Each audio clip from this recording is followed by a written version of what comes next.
కొల్లేట్లో floating మామూలుగా రావట్లేదండి. కొల్లేట్లోకి నీళ్ళు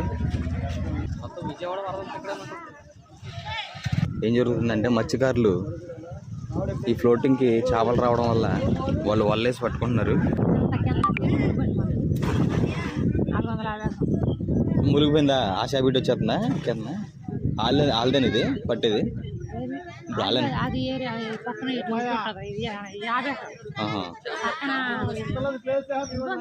ఎక్కువ ఎదురెక్కేది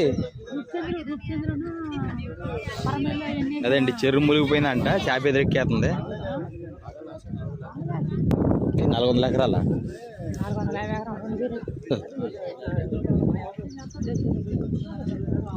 450 ఎకరాలు. ఎన్ని టన్నుల సరుకు ఎక్కేసి ఉంటుందో ఎదురు. అటు వెళ్ళిపోద్ది కిందకి.